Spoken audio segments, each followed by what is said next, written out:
Well, I got the wiring done in the back, so I'm going to drill a hole in the back of the ashtray now and then feed the wires through and then put the Molex connector on it, and then I can start working on the wiring into the rear of the car and the front of the car and all that stuff. I'm getting ready to do that. So I've got a Molex connector attached, so all these leads will run to various parts of the car, mainly to the ECU.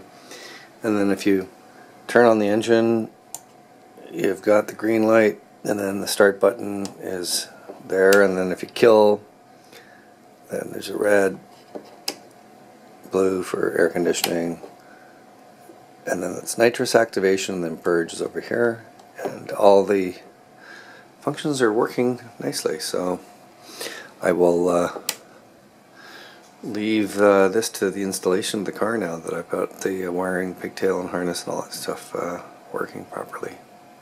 So over here I've got this thing test mounted. I'm going to need to replace the spring that you know, opens and closes this thing, because otherwise it hits on this knob. So I'm going to build an equivalent kind of positioning spring on the inside here, attaching to where the cigarette lighter housing is. So a piece of metal coming out the back of here with some indents, so it'll click here and, you know, like positive stop here and then click there. I'm thinking maybe also of a magnet, so it closes, it snaps to the magnet. We'll see. It's going to fiddle a little bit. I spent a lot of time working on the lights back and got everything going. I do not recommend doing what I did. I drilled out the holes for the license plate lights, and then I was going to put nuts in from on top, and it's very difficult because once the connectors, it's easier to put the lights in the connector and then pop them in and then screw them in. I just didn't want to use the sheet metal screws, but I paid a huge price. I had to epoxy in nuts from above after I've sort of painted everything back up and got it all nice. I realized I couldn't get the nuts from the back, so I had to epoxy them in, and then of course once I tightened them up, one of the epoxies broke loose. So if I ever want to take the lights off, I'm going to have to just bang and crash for a while. Got my camera in as well, so all my lights work. I can move them around. So this is just the parking lights, and then move it to, sorry, I'm going to short everything out here, one-handing it. So that's the brake lights, they're really bright. One of the turn signals, and the other turn signal over there, and these guys here. So, sorry, it's super bright. I'm out of focus. So yeah, it's just driving me crazy. So those backup lights are super bright. So yeah, we're good. We're cannot complain. Things could be worse. So I'm in the process of, I've done all the wiring on the inside. It's all put away now nicely, and even got the wiring for this done. And I'm in the process of, I've ripped out all the wires to the front, and now I'm going to fish a bundle of wires. You know, tons of stuff has to go to the front through the channel and then up inside. So I'm doing that next, and that's going to take a while. Then I got to finish mounting, building mounts and mounting the amplifier and the subwoofer and the lithium battery and all the control circuits. So there's work to be done electrically in the back here, and then put the dash in, finish the wiring in the front. So major amount of work over the next 2 weeks to get this pounded out, but I'll persevere and get her finished. So there's some spaghetti here. This is like a big thick cable that's going to run through the channel. So I resprayed wax for the last time in all the channels and hidden crooks of the car, and so it's drying. The garage smells very waxy, but I just wanted to make sure I had like thorough coating. So this is getting pulled through, and this cable assembly's got a ton of stuff. So it's got all the rear lights, so the parking, reverse braking, turn signals, that kind of stuff. And then it's obviously got the battery cable, and then it's got ignition running to the back because I've got some electronics to be powered off of that. And then my current sense, my battery monitoring circuit, remote amp turn on from the front, nitrous bottle power, the antenna and the power for the antenna at the back, the rear camera, video camera, and then there's a panel for the like an equalization panel that plugs in remotely to the amp, as well as a microphone for hands-free telephone use through the audio system, and then finally the preamp signals from the front head unit to the power amp. So there's a lot of stuff in here. This thing's actually pretty damn heavy, so I'm going to pull it through, I think, but first I'm going to wrap it in foam. So twist, just spiral wrap the whole thing in foam just so it will not have a chance to rattle. I've already done that with the back there. You can see with the antenna cable that goes through the rear sail panel there. There's a chance for it to vibrate. In fact, my original GTI did vibrate with the cables in there. So I'm going to avoid these problems by using foam pretty much everywhere I'm running any type of wires or tubes or any interference fit. I'm going to put foam in there just so I keep the vibration suppression to a minimum, or to a maximum. There you go. Okay, so it's got the foam spiraled around it, and I can now attempt to pull it through. Well, best laid plans. I got it run. You can see it's sticking up in the corner there, and I've been individually pulling wires. The idea was to get the conduit in and then adjust the each wire to where it needs to go. So the antenna and the preamp wires need to run up to the head end unit, and others need to just go to the fuse box, some need to go to the computer, and so on. And I estimated wire length incorrectly. Some of them are too long, which is fine. Some of them are fucking too short. So anyway, some of the critical ones are the right length. But I had to basically undo most of the the braid or the protective sheath, the cover, and the foam, just because it was just too tight and I couldn't pull the wires through. They were all, I thought they were loose, but they were just too much once they were in the channel. So I've got the wire with the foam in the channel permanently already. The whole conduit's there, and then I've unwrapped it for this section here, and then I'll adjust all of the lengths and terminate them at each end over the next couple days, and I'll actually build the amplifier and battery housings and all that stuff, and get those things permanently, get the wiring in the back end of the car permanently done, and then front end done is going to take a whole bunch of time. But actually I worked through, I'll show you in the house in a second. I've got all the turn signals and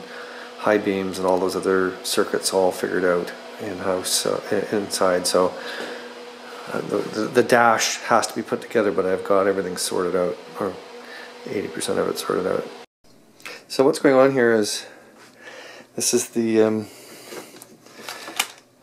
I've butchered it, but I know what I'm doing. Anyway, yeah, so this module here, this connector is to go between low and high beams. And this module here is for the wipers and all that good stuff. And the last module here is turn signals.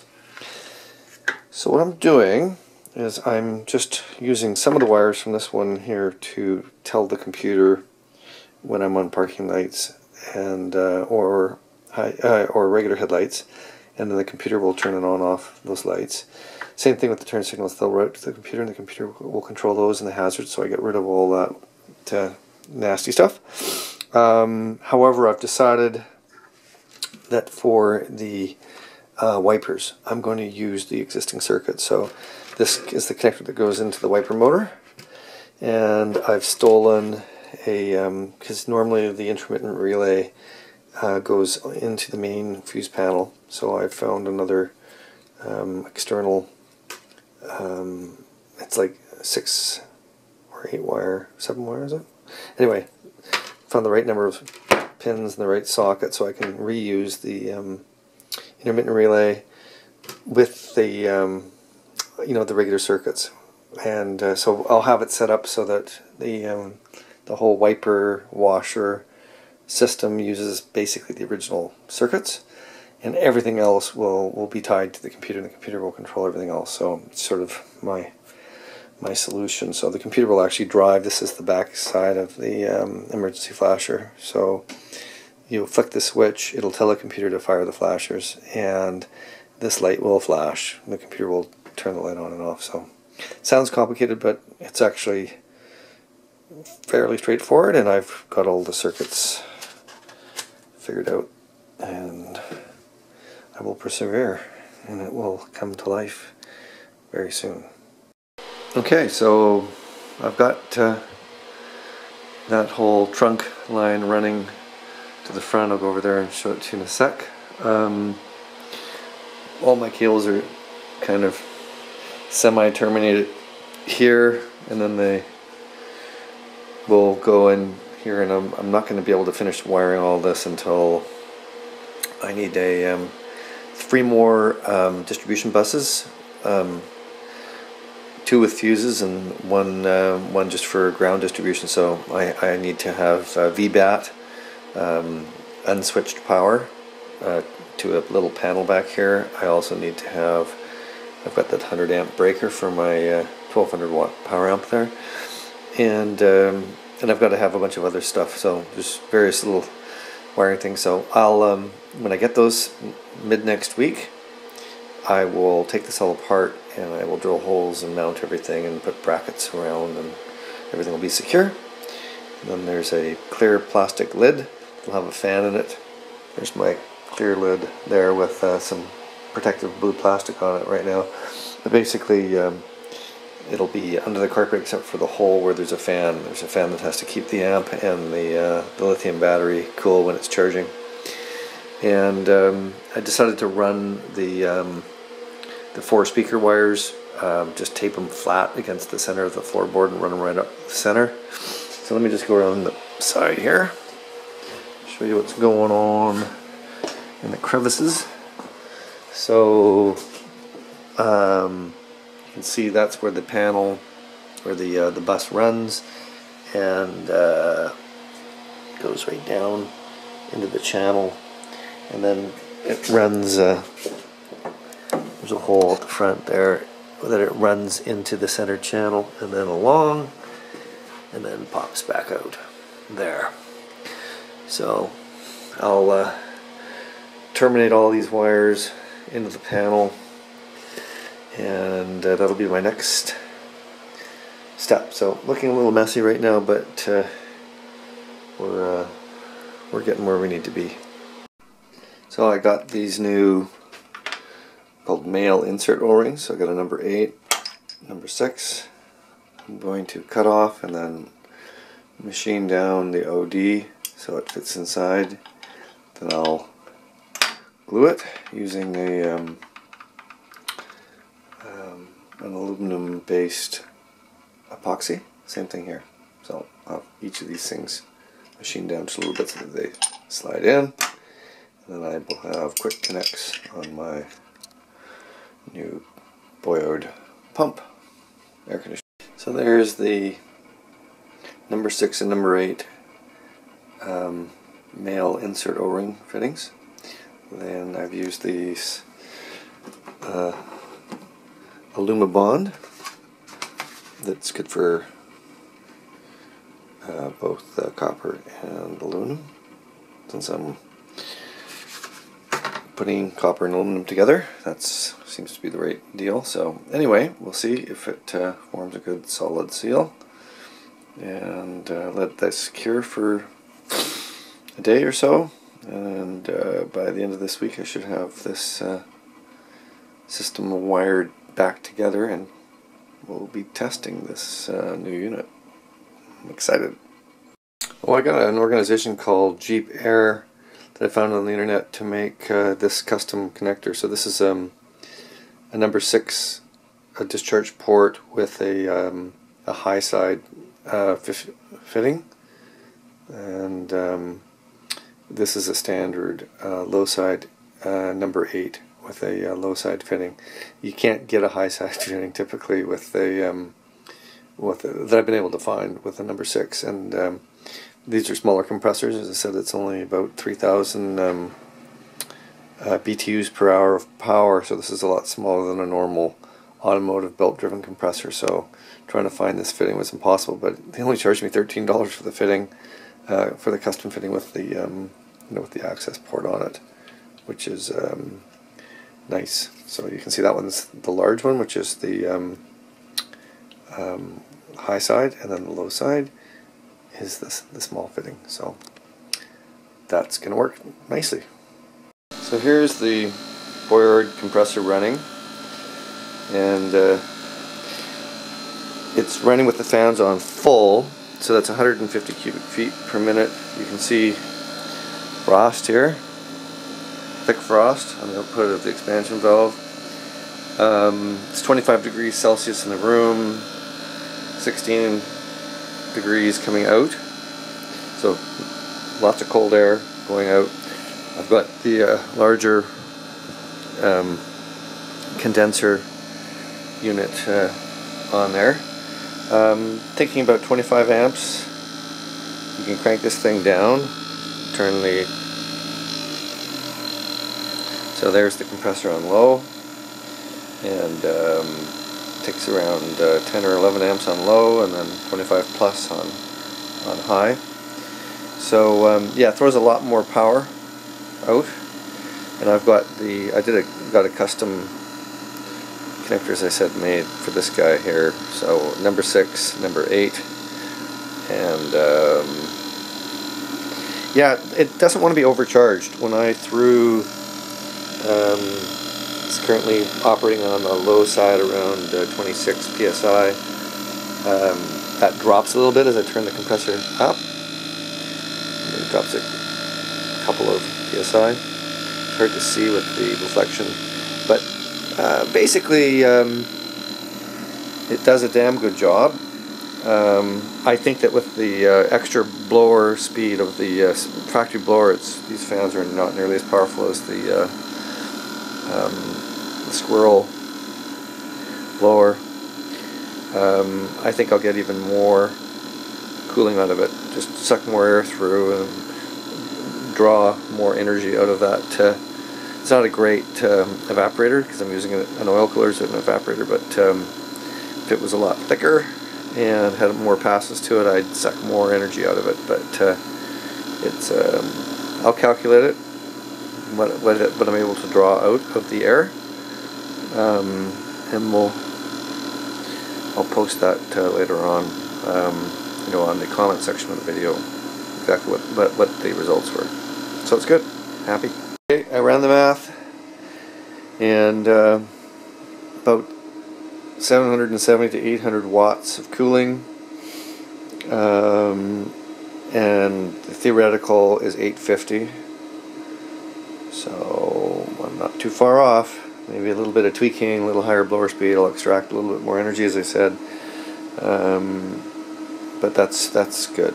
That's a noticeable difference. The other compressor, I was in the mid 300 something range, and it's about 2.5 times more oomph. The only problem I think I'm going to have, and I won't have a huge problem, but I'm going to mount this by the transmission sort of mount on the left hand, on the driver's side of the engine compartment. It's fairly tall, so it sort of slots in front of the braking system off to the side of the engine, and I'm gonna have to put a fairly aggressive fan blowing into this and sort of have a little box around it, and just blow air by it, because this does warm up. No question about it. It'll get too hot if I don't cool it.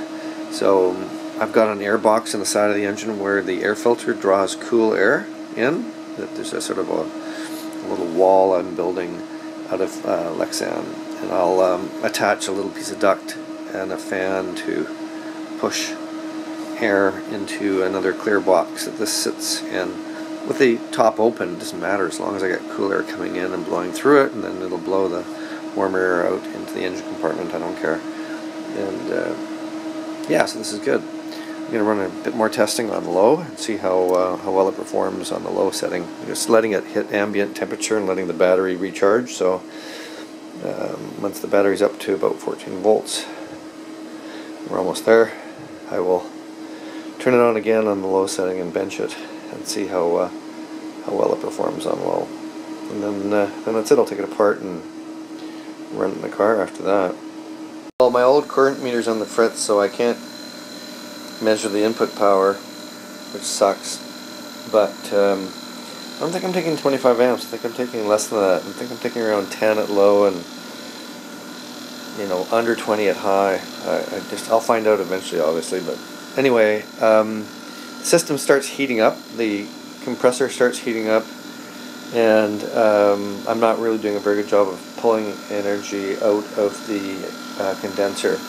When the system is relatively cool at low, I'm getting 660 watts worth of cooling, and then when I crank the compressor up high, I'm getting 800 watts of cooling. So I think if the system tweaked a little bit more, I'll get pretty close to that 850 number. So I'm already within spitting distance of it. So anyway, this is good enough. It's going to work. I'm going to install it like this. So I'm going to have to wait for a few more bits of stainless steel hardware to finish this, but so this amplifier, I need to have some pretty deep socket head bolts that go through it, and then mount to some standoffs to give it some airflow underneath. Same thing with the inert sensing board. I'm going to have to get some new hardware for that. This is the 100 amp breaker that is necessary for this 1200 watt amp. This is the Bluetooth module for it. And then I'm just over here, I've got ground, VBAT, and ignition distribution buses. There is some requirement to hook up some power at the back of the car, and decide to have this as sort of a sub panel at the back of the car. So I'm going to wait until I get the rest of that hardware. I've expedited it so I can get this finished within the next week, and then get this installed and get the rear of the car absolutely completed. And there's some fans that sit above it that keep it cool as well.